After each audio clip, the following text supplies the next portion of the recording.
Hello my dear students, welcome back to chemistry classes, class 12th chemistry plus NEET plus JEE के इस segment में मैं श्रवण कुमार एक बार फिर से सभी बच्चों का वेलकम करता हूं। बच्चों आज हमारा 12th क्लास में चैप्टर नंबर 3 शुरू हो रहा है। ओके, और चैप्टर नंबर 3 का नाम है electrochemistry.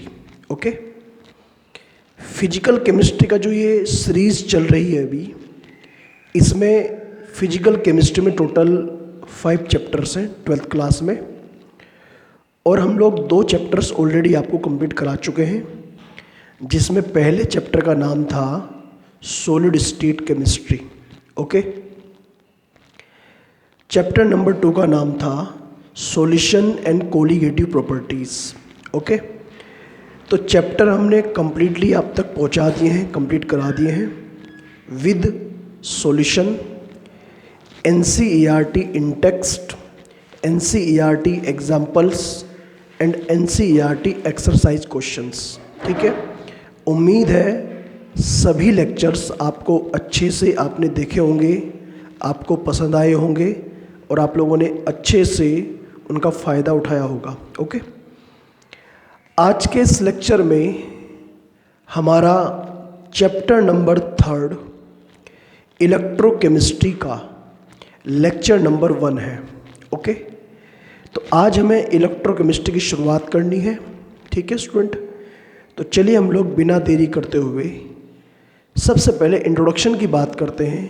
What is the meaning of electrochemistry, हम लोग किसे बोलते हैं इलेक्ट्रोकेमिस्ट्री। तो स्टूडेंट सबसे पहले हम लोग यहाँ पर लिख लेते हैं, ये हमारा 12th क्लास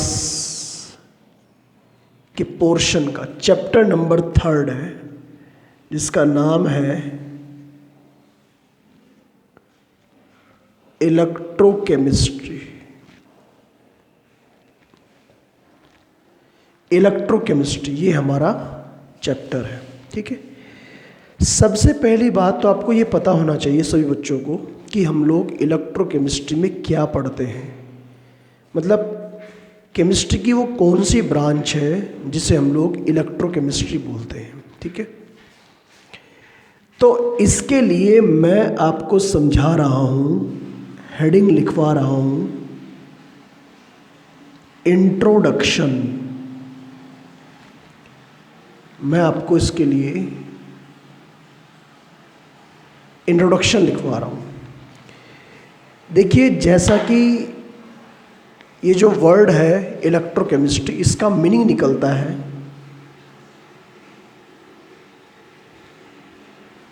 इलेक्ट्रो, और दूसरा इसका जो हाफ वर्ड है केमिस्ट्री। इलेक्ट्रो का मतलब तो होता है, इलेक्ट्रो वर्ड जो यहाँ पर आया वो आया इलेक्ट्रिक करंट, इलेक्ट्रिक करंट से आया। अच्छा, इलेक्ट्रिक करंट के बदले हम लोग इलेक्ट्रॉन्स भी बोल सकते हैं। ठीक, हम लोग इसके बदले चार्ज भी बोल सकते हैं, चार्ज। ठीक है, इनमें से कुछ भी हो सकता है, क्योंकि इलेक्ट्रिक करंट भी इलेक्ट्रॉन्स और चार्ज की वजह से ही तो होता है प्रोड्यूस। और केमिस्ट्री जो इंडिकेट कर रहा है वो इंडिकेट कर रहा है डिफरेंट टाइप्स ऑफ केमिकल्स। तो इन दोनों का जो मीनिंग निकला वो ये निकला कि केमिस्ट्री की वो ब्रांच जिसमें हम लोग इंटरेक्शन पढ़ेंगे करंट एंड केमिकल्स के बीच में, the branch of physical chemistry which deals with the study of interaction between electric current and chemicals. तो अगर आप इसकी एक तरह से एक छोटी सी डेफिनेशन लिखना चाहें तो क्या लिखोगे? लिख सकते हैं आप, the branch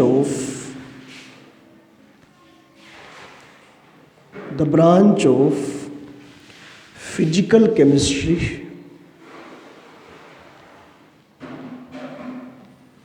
the branch of physical chemistry which deals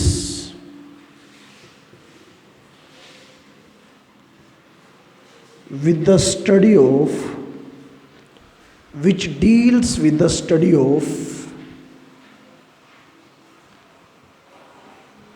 electric current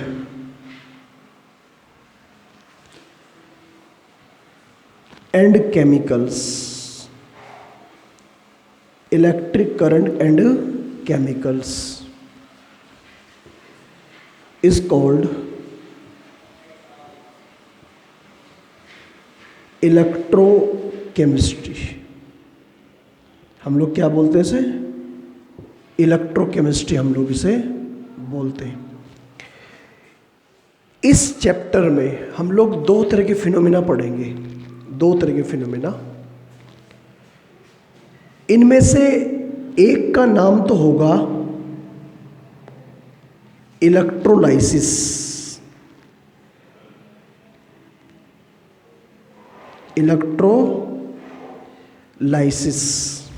ठीक है। इलेक्ट्रोलाइसिस में होता क्या है कि इसमें इलेक्ट्रिक एनर्जी को कन्वर्ट किया जाता है केमिकल एनर्जी में।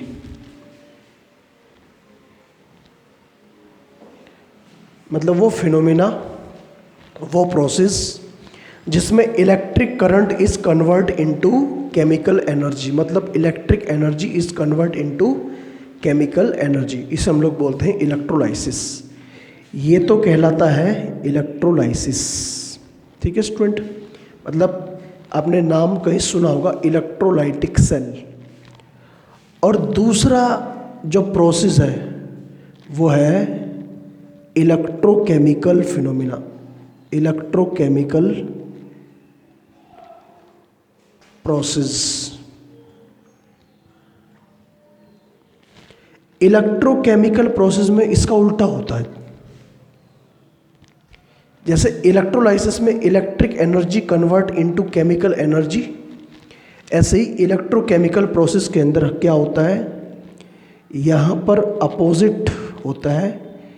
केमिकल एनर्जी ये कन्वर्ट होती है, आगे लिख रहा हूँ उसके, इलेक्ट्रिक एनर्जी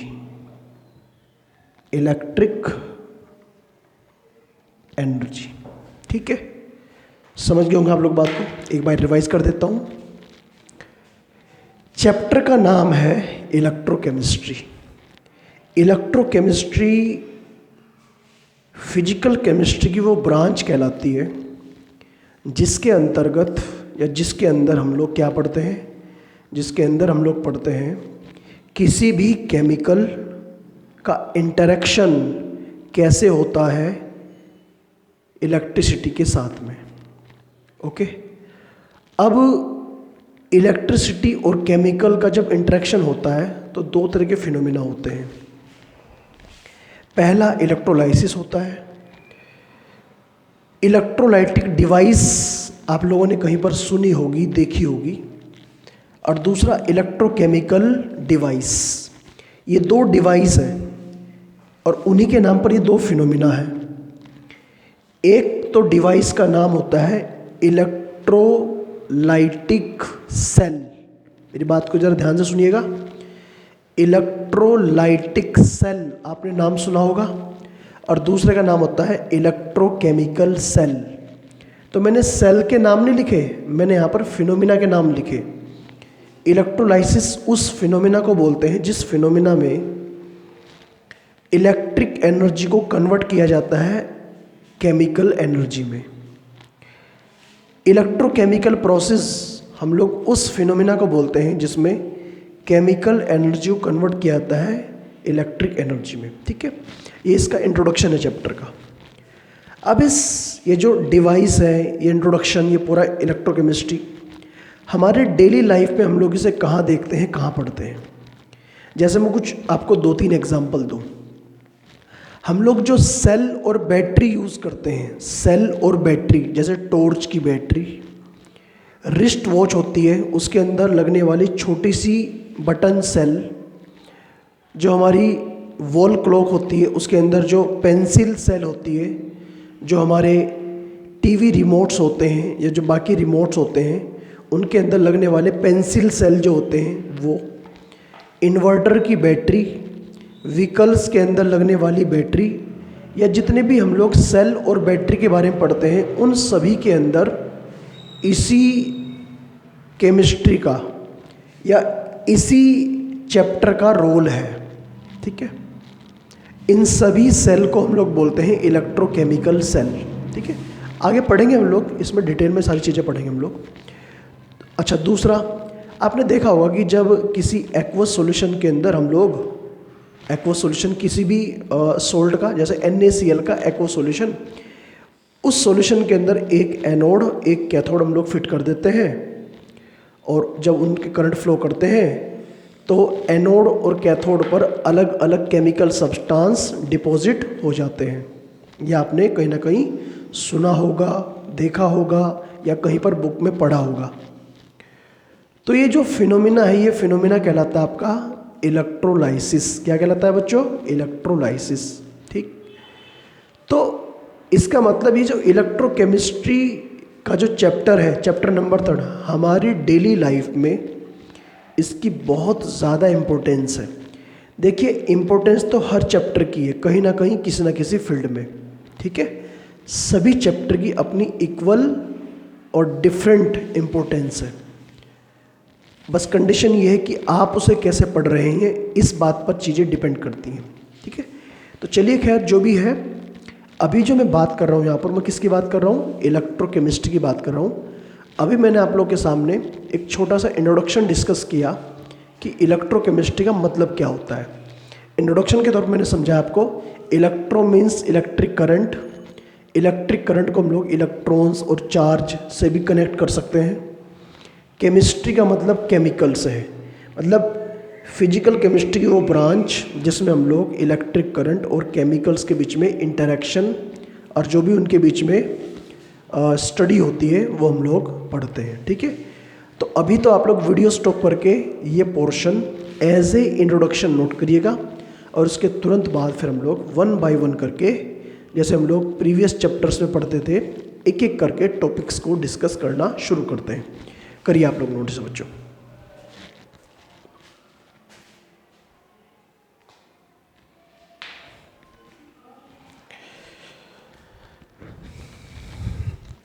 चलिए, अब हम लोग थोड़ा सा चैप्टर में आगे बढ़ते हैं, और मैं आपको सबसे पहले कुछ इम्पोर्टेंट केमिकल्स के रिगार्डिंग समझाता हूँ। देखिए, इलेक्ट्रिसिटी किन सब्सटेंस के अंदर फ्लो हो सकती है, कहाँ पर इलेक्ट्रिसिटी फ्लो हो सकती है, कहाँ पर नहीं हो सकती, इस बेस पर केमिकल सब्सटेंस को 2 कैटेगरी में डिवाइड किया गया है। 2 कैटेगरी में। ठीक है, एक कंडक्टर्स और एक नॉन कंडक्टर्स। ठीक है, तो पहला पॉइंट यही है कि based on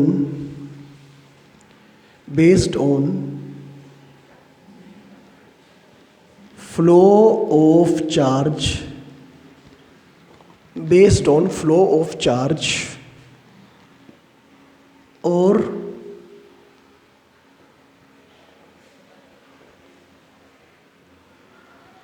electricity, based on flow of charge or electricity,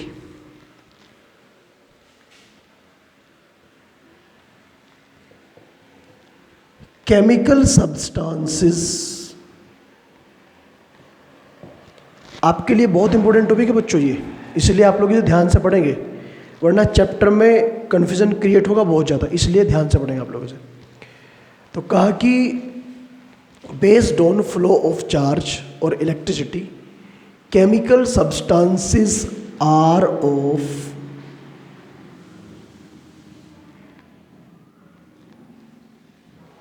to types. Chemical substance दो टाइप के होते हैं, ठीक है। Chemical substance are of two types. इनमें से हम लोग एक को तो हम लोग बोलते हैं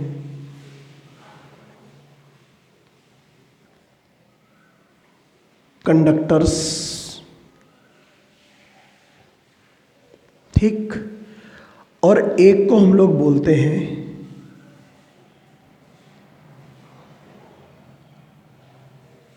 नॉन कंडक्टर्स। शायद कहीं पर आप लोगों ने ये दोनों पहले भी पढ़े होंगे। नॉन कंडक्टर्स का एक और नाम दिया जाता है इंसुलेटर। इंसुलेटर्स, ठीक है। थोड़ा थोड़ा मैं इनके बारे में आपको बता देता हूं, डिटेल में तो हमें इसे ही पढ़ना है। Conductors can flow current. Conductors वो होते हैं जो करंट फ्लो कर देते हैं, और इनके एग्जाम्पल्स हो सकते हैं जैसे कि मेटल्स, जैसे कि मेटल्स, या फिर इनके अलावा मेटल्स के अलावा आपके सॉल्ट सॉल्यूशन एक्सेप्ट्रा, और भी बहुत है, उनके बारे में डिटेल में पढ़ेंगे अभी। नॉन कंडक्टर और इंसुलेटर हम लोग किन्हें बोलते हैं? Insulator can not flow current. ऐसे केमिकल सब्सटेंस जो करंट फ्लो नहीं करते, ठीक है। और इनमें एग्जाम्पल्स जो आते हैं जैसे कि आपका प्लास्टिक,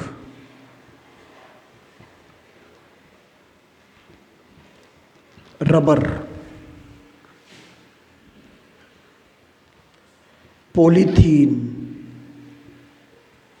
एक्सेट्रा। तो ये केमिकल सब्सटेंस जो होते हैं दो टाइप के होते हैं, ठीक है।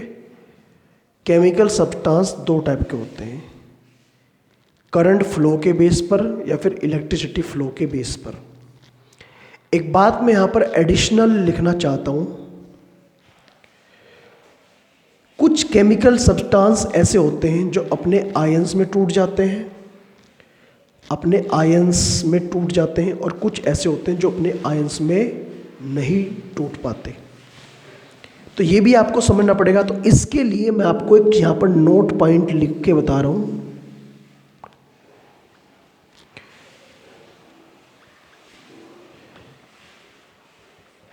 The chemical substances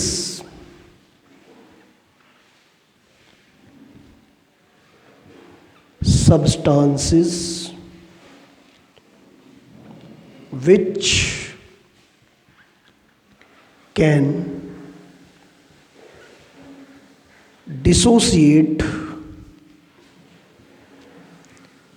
into its ions, जो अपने आयंस में टूट जाते हैं, are known as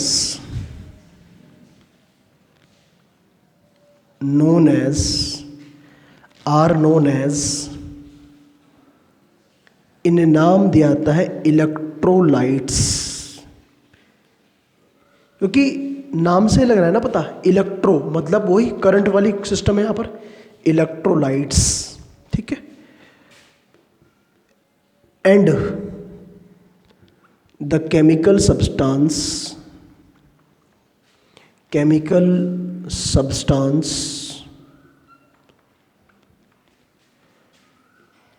which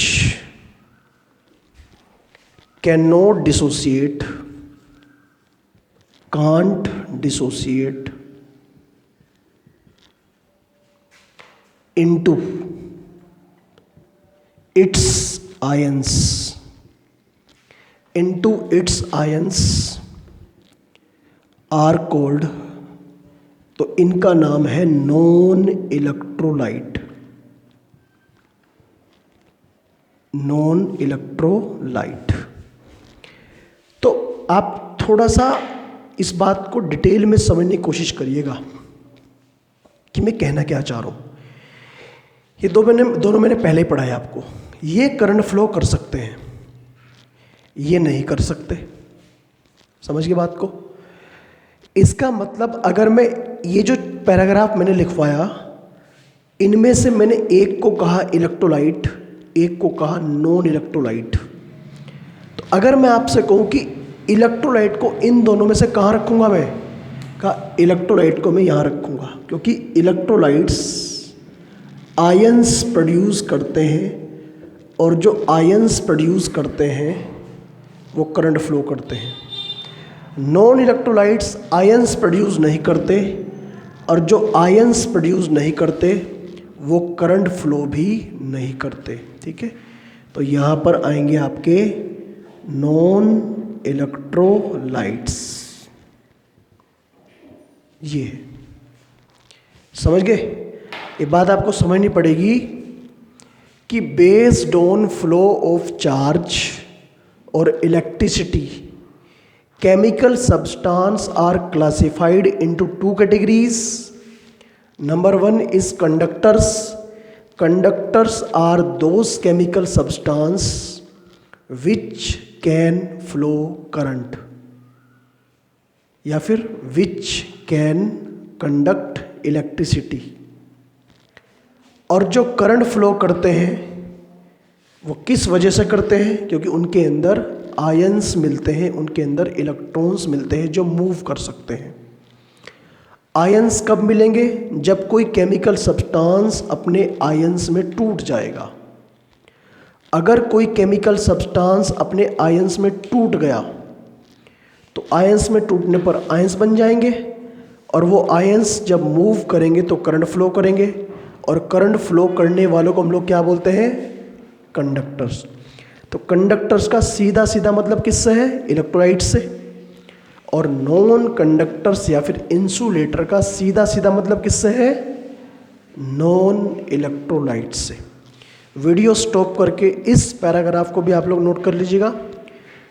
chapter के शुरुआत में हमें थ्योरेटिकल सेगमेंट इसलिए समझाना पड़ता है जिससे कि आपका थोड़ा सा बेस तैयार हो जाए, और ये थ्योरेटिकल पार्ट में हर चैप्टर में लिखवाता हूँ, इसलिए आप लोग भी इसे उतने ही फोकस करके अपनी कॉपी पर नोट डाउन करें जितने फोकस करके और जितना इजीली और जितना सिंपल वे में मैं समझा रहा हूँ उसे। ठीक है, हर बच्चे की नोटबुक में ये इंट्रोडक्शन वाला पार्ट, ये पूरा सेगमेंट बिल्कुल इसी सीक्वेंस में नोट होना चाहिए।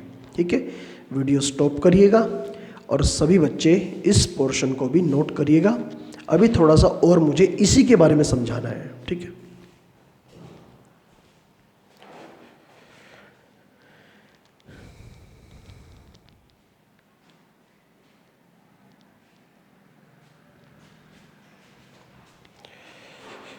ओके। अब हम लोग थोड़ा सा आगे बढ़ते हैं इस चैप्टर में ही।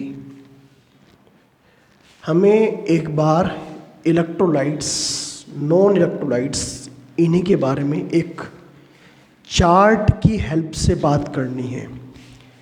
समझाना है आपको कि इनका क्या मतलब है और इनका क्या क्या कंडीशन है इनकी। देखिए स्टूडेंट, अब मैं इसे भी रफ कर देता हूँ क्योंकि चैप्टर तो आपको पता लग ही चुका है कि क्या है। देखिए ध्यान से बच्चों, कोई भी अगर मैं बात करूं किसी भी केमिकल की,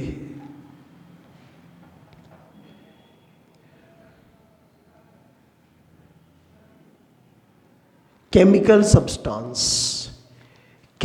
सब्सटेंस को करंट फ्लो के बेस पर दो कैटेगरी में हमने डिवाइड कर दिया है। आप लोग इसे स्केल से बनाएंगे तो आपके लिए अच्छा रहेगा ये। पहली कैटेगरी में हमने रखा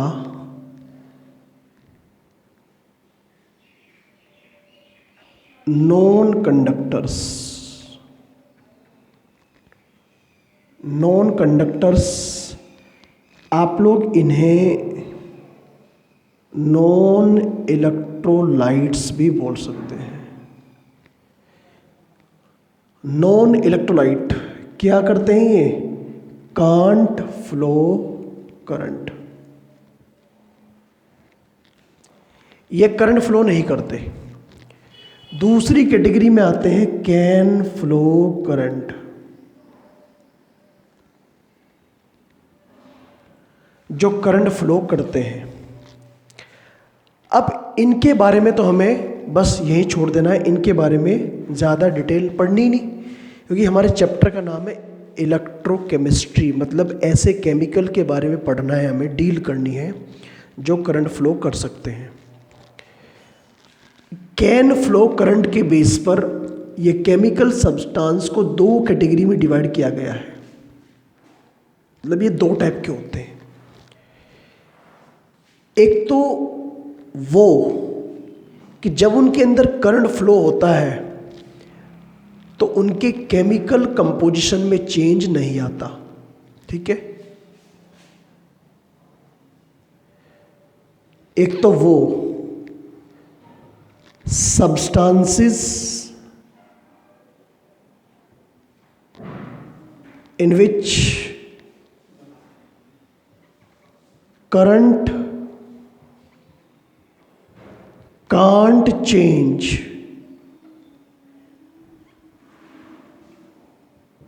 केमिकल कंपोजिशन, जहां पर करंट केमिकल कंपोजिशन चेंज नहीं कर सकता। जैसे अगर मैं किसी मेटल्स के अंदर करंट फ्लो करूंगा, जो क्योंकि मेटल्स भी तो कंडक्टर होते हैं ना, अगर मैं किसी मेटल के अंदर करंट फ्लो करूंगा तो उसके केमिकल कंपोजिशन में चेंज नहीं आएगा। मेटल करंट फ्लो करने से पहले भी और करंट फ्लो करने के बाद भी बिल्कुल एग्जैक्टली ऐसा ही रहेगा, ओके। और सेकंड पॉइंट पर, सेकंड नंबर पर जो आते हैं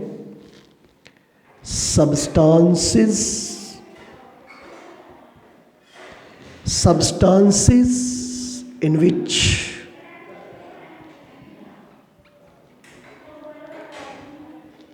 chemical composition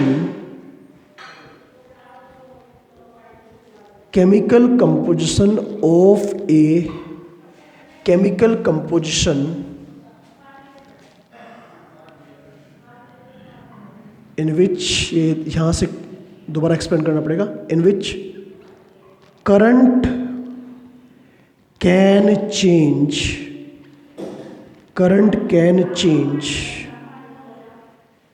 chemical composition, जहाँ पर करंट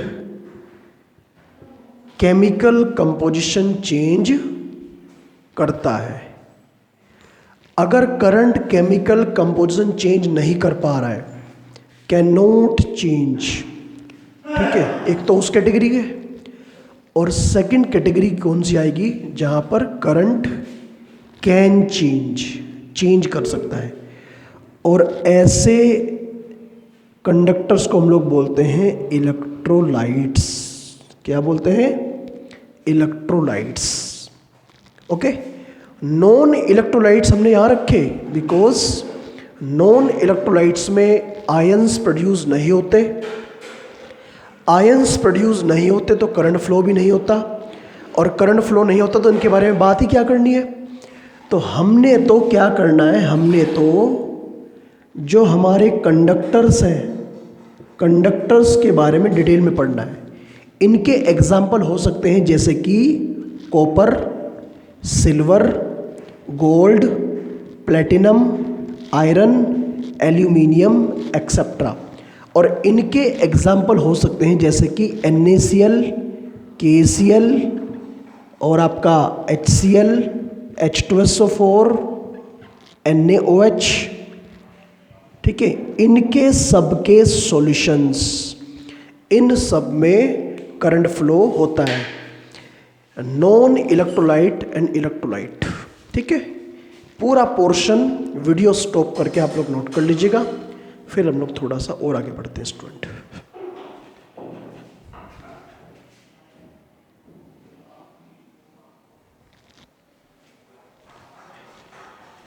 ओके, तो चलिए स्टूडेंट, फिर आज के लेक्चर को तो हम लोग कंप्लीट करते हैं यहीं पर। आज हमने चैप्टर स्टार्ट किया है, chapter number 3, electrochemistry. Okay, electrochemistry एक बहुत ही इंटरेस्टिंग चैप्टर है बाकी चैप्टर्स की तरह। ये चारों के चारों चैप्टर्स जो जिनमें न्यूमेरिकल पोर्शन है, बहुत ज़्यादा इंटरेस्टिंग चैप्टर है। तो आप लोग इस चैप्टर को अच्छे से बार बार रिवाइज कर करके पढ़ें, जिससे कि आपका हर एक टॉपिक, चाहे वो बोर्ड एग्ज़ाम लेवल के रिगार्डिंग हो, चाहे वो नीट के रिगार्डिंग हो, चाहे वो आपका जेई के रिगार्डिंग हो, किसी भी लेवल के एग्ज़ाम के रिगार्डिंग हो, आपका हर कॉन्सेप्ट क्लियर हो जाए। मैं चाहता हूँ कि कोई भी कॉन्सेप्ट आपका बीच में ब्रेक ना हो इसके रिगार्डिंग। ठीक, चलिए अब ये चैप्टर जो हमने शुरू किया है, आज हमने केवल इंट्रोडक्शन की बात की है। ठीक है, कल मैं एक बार और नेक्स्ट लेक्चर में इसी कॉन्सेप्ट के बारे में थोड़ी डिटेल और ज़्यादा पढ़ाऊँगा, आपको अच्छे से पढ़ाऊँगा आपको डिटेल। तो आप सभी स्टूडेंट इस पोर्शन को अच्छे से नोट करिएगा, याद करिएगा, और मैं आपको इसकी एक PDF भी सेंड करूंगा, जिससे कि आप लोग थोड़ा सा वहाँ से भी इसके बारे में डिटेल पढ़ें। ठीक है, तो चलिए स्टूडेंट, हम लोग आज के लेक्चर को यहीं पर कंप्लीट करते हैं और मिलते हैं नेक्स्ट लेक्चर में आगे बढ़ते हुए। Thank you, all the best.